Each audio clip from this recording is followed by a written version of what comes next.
Hello students. आज की class में हम एक नया टॉपिक प्रारंभ करने जा रहे हैं और वो है प्राचीन राजस्थान की गणतांत्रिक जातियाँ। इस टॉपिक के अंतर्गत हम मुख्य रूप से शिवी जाति और मालव जाति का ही अध्ययन करेंगे और आज की क्लास में हम मुख्य रूप से शिवी जाति के बारे में ही चर्चा करेंगे। मौर्य साम्राज्य का जब पतन हुआ तो पतन के उपरांत भारत पर बहुत सारे यवन आक्रमण हुए और उनका राजस्थान के इतिहास पर विशेष प्रभाव पड़ा। पंजाब की अनेक गणजातियां शुंग कर्ण काल में राजस्थान में आईं और यहीं पर बस गईं तथा राजस्थान अपने पड़ोसी राज्यों हेतु एक तरह से शरण स्थली बन गया।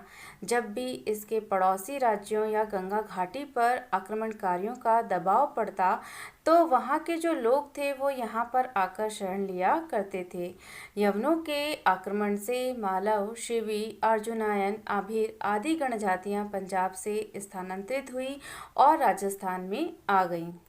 इंडो यूनानी आक्रमण के फलस्वरूप भारत के उत्तर पश्चिमी क्षेत्र में जो गणजातियां निवास कर रही थी वे अनुमानतः द्वितीय शताब्दी ईसा पूर्व के प्रारंभिक दशकों में राजस्थान आई थी और इन गण अथवा जनजातियों में जो प्रमुख थे वो थे शिवी, अर्जुनायन, राजन्य और मालव। इसके अतिरिक्त योद्धे संभवतः पहले से ही पंजाब, हरियाणा, पश्चिमी उत्तर प्रदेश के साथ साथ उत्तर पूर्वी राजस्थान में शासन कर रहे थे और इस अवधि में राजस्थान को प्रभावित करने वाली जनजातियों में आभीर, उत्तम भद्र और शूद्रक भी शामिल थे।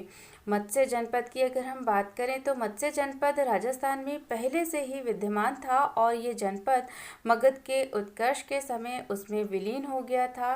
गण जातियों द्वारा अपने सिक्के भी ढलवाए गए और उन पर उन्होंने लेख भी उत्कीर्ण करवाए। तो ये तथ्य सूचित करता है कि ईसा पूर्व की अंतिम शताब्दी और ईसा की प्रारंभिक शताब्दियों में राजस्थान में व्यापार वाणिज्य का विकास बहुत तेजी से हुआ और यहाँ पर संस्कृत भाषा का पर्याप्त उत्थान हुआ।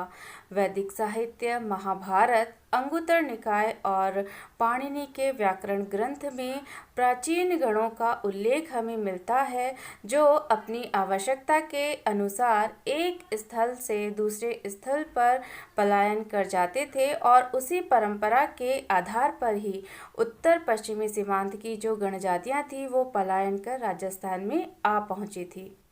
तो अब हम बात करते हैं शिवी जनपद या शिवी जाति की। मौर्यों के बढ़ते हुए प्रभाव, सिकंदर के आक्रमण और इंडो यूनानियों के आक्रमण से बाध्य होकर जो बहुत सारी गणजातियाँ पंजाब छोड़कर राजस्थान आई थी उनमें से जो शिवी गण के लोग थे वो मेवाड़ के नगरी नामक स्थान पर राजस्थान में स्थानांतरित हुए। राजस्थान में चित्तौड़ के उत्तर पूर्व में नगरी या मजमिका नामक स्थान से जो सिक्के मिले हैं उन पर शुंग कालीन ब्राह्मी लिपि में मझिमिकय शिवी जनपदस अंकित मिलता है और उससे ये ज्ञात होता है कि द्वितीय शताब्दी ईसा पूर्व में माध्यमिका शिवी जाति का केंद्र था। शिवी जाति का उल्लेख ऋग्वेद में अलिन, पक्य, मलानस और विषानिनों के साथ आया है जिन्हें सुदास द्वारा पराजित किया गया था। ऋग्वेद के अनुसार शिवी जाति की राजधानी शिवपुर थी और उसकी पहचान पाकिस्तान के झंग प्रदेश के निकट शोरकोट नामक स्थल से की जाती है। लेकिन प्रसिद्ध विद्वान नंदलाल डे का मानना है कि शिवी जाति का क्रीड़ा क्षेत्र स्वात की घाटी थी। महाभारत के शिवी जनपद को स्वात की घाटी में स्थित माना जा सकता है क्योंकि महाभारत के वन पर्व में ओशिनर के बलिदान का जो हमें उल्लेख मिलता है उसको दर्शाने वाली एक कलाकृति स्वात की घाटी में मिली है। हालांकि बौद्ध साहित्य अंगुत्तर निकाय में जिन 16 महाजनपदों की सूची हमें मिलती है उनमें शिवी जनपद का उल्लेख हमें प्राप्त नहीं होता, लेकिन बुद्ध द्वारा जिन देशों और जनपदों में अपने ज्ञान को वितरित किए जाने का उल्लेख महावस्तु नामक बौद्ध ग्रंथ में किया गया है उनमें शिवी देश भी सम्मिलित था। शिवी देश बुद्ध काल में अपने बहुमूल्य और सुंदर दुशालों के लिए बहुत ही प्रसिद्ध और विख्यात था, और यह बात हमें विनय पिटक से ज्ञात होती है। अवंती नरेश चंड प्रद्योत द्वारा यहाँ निर्मित दुशालों का एक जोड़ा जीवक को, जिसने अवंती नरेश को पांडु रोग से मुक्त कर दिया था, कृतज्ञता स्वरूप भेंट किया गया था और इसे जीवक ने बुद्ध को भेंट कर दिया था। दंती जातक से ये ज्ञात होता है कि सीवियों का राज्य सुसंस्कृत और नैतिक मर्यादाओं से युक्त था, और उनके राज्य में सीवी धम या शिवी धर्म नामक नैतिक विधान भी प्रचलित था और उसका अनुपालन प्रत्येक नागरिक किया करता था। सीवी जातक और उमदंती जातक में अरिठपुर को सीवी देश की राजधानी बताया गया है, और इन दोनों ही ग्रंथों के अनुसार पूर्व समय में सीवी राष्ट्र के अरिठपुर नगर में सीवी महाराज राज्य करा करते थे। वराहमिहिर ने शिवी जाति का उल्लेख मालवों, योद्धों, अर्जुनायनों और तक्षशिला के लोगों के साथ किया है, और साथ ही उन्हें भारत के उत्तरी भाग में रहने वाली जाति कहा है। सिकंदर के भारत आक्रमण की वापसी यात्रा के दौरान शिवी जाति से उसकी मुठभेड़ का उल्लेख हमें मिलता है, और बहुत सारे उच्च कोटि के शास्त्रीय ग्रंथ लेखकों द्वारा शिवी जाति का बहुत ही रोचक वर्णन किया गया है। उनका मानना है कि शिवी जाति एक लड़ाकू और जंगली जाति थी, जो युद्ध के समय अपनी पड़ोसी जाति अर्जुनायनों से सहयोग लिया करती थी। लेकिन जहाँ शास्त्रीय ग्रंथ लेखकों का ये मानना है कि सिकंदर ने बगैर किसी कठिनाई के शिवी जाति को परास्त कर दिया था, वहीं डियोडोरस का मानना है कि शिवी जाति द्वारा सिकंदर के साथ मैत्रीपूर्ण व्यवहार किया गया था और उन्होंने सिकंदर को अनेक उपहार भेंट स्वरूप भी प्रदान किए थे। अतः सिकंदर ने उन्हें स्वतंत्र रहने दिया। एरियन का मानना है कि शिवी जाति अपने आप को यूनानियों का वंशज माना करते थे, और वे हाथ में गदा और लाठी धारण करते थे तथा पशु चर्म पहना करते थे। कर्टियस का मानना है शिवियों द्वारा सिकंदर के समक्ष आत्मसमर्पण कर दिया गया था, इसलिए सिकंदर ने उन्हें स्वतंत्र रहने दिया। लेकिन जब उन्हें ऐसा लगा कि उनकी स्वतंत्रता खतरे में है, तो वे अन्य जातियों के साथ पंजाब से राजस्थान की ओर आ गईं, और राजस्थान में वे नगरी नामक स्थान पर बस गए, जिसे मध्यमिका भी कहा गया है। शिवियों के जो अधिकांश सिक्के मिले हैं वो नगरी क्षेत्र में मिले हैं, और उन्हें देखकर यह अनुमान लगाया जा सकता है कि यूनानियों के संपर्क और प्रभाव के परिणाम स्वरूप शिवी लोग आर्थिक दृष्टि से बहुत सुदृढ़ हो गए थे। नगरी के पास से प्राप्त घोसुंडी शिलालेख अथवा हाथीबड़ा अभिलेख में पराशर गोत्र की एक महिला के पुत्र श्री राजा सर्वतांत का उल्लेख हमें मिलता है, और हाथीबड़ा अभिलेख नारायण वाटक की विद्यमानता को सूचित करता है।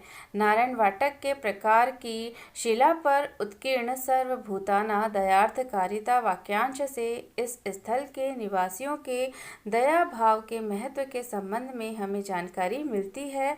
सर्वतांत शिवी जनपद का एक स्वतंत्र शासक कहा जा सकता था, क्योंकि उसके द्वारा अपने राज्य की राजधानी में अश्वमेध का आयोजन किया गया था, और उस युग में केवल एक जो स्वतंत्र सम्राट था वो ही अश्वमेध यज्ञ का आयोजन कर सकता था। राजस्थान में प्रारंभिक वैष्णव धर्म के विकास की जानकारी हेतु सर्वतांत के सिक्के अत्यंत महत्वपूर्ण कहे जा सकते हैं। लगभग 200 ईसा पूर्व का चित्तौड़ क्षेत्र में सुंडी नामक गांव की बावड़ी से प्राप्त अभिलेख से पता चलता है कि वहां के शासक सर्वतांत ने कृष्ण और वासुदेव की पूजा हेतु शिला प्रकार का निर्माण करवाया था। नगरी के शुंगकालीन अभिलेख पर संकर्षण वासुदेवाभ्याम पूजा शिला प्रकारों वाक्यांश उत्कीर्ण है, जिससे यहाँ पर कृष्ण और संकर्षण की पूजा किए जाने का संकेत हमें मिलता है। तो ये कहा जा सकता है कि द्वितीय शताब्दी ईसा पूर्व में यहाँ वैष्णव और बौद्ध धर्म आदि का बहुत अधिक प्रभाव था और शिव जाति का नगरी में गणराज्य था, जिसका संकेत नगरी से मिले ताम्र सिक्कों पर अंकित मझिमिके सीवी जनपद से मिलता है। और ऐसा प्रतीत होता है कि 200 ईसा पूर्व में शिवियों का नगरी पर अधिकार था और बाद में वहां पश्चिमी क्षत्रपों के उत्थान के पश्चात वे लगभग 200 ईस्वी के आसपास नगरी से भी पलायन करके दक्षिणी भारत में चले गए होंगे, क्योंकि शिवियों का जो बाद का विवरण है वो बृहद संहिता, दशकुमार चरित और दक्षिण भारत के अभिलेखों में मिलता है। अब हम बात करते हैं शिवियों की मुद्राओं की।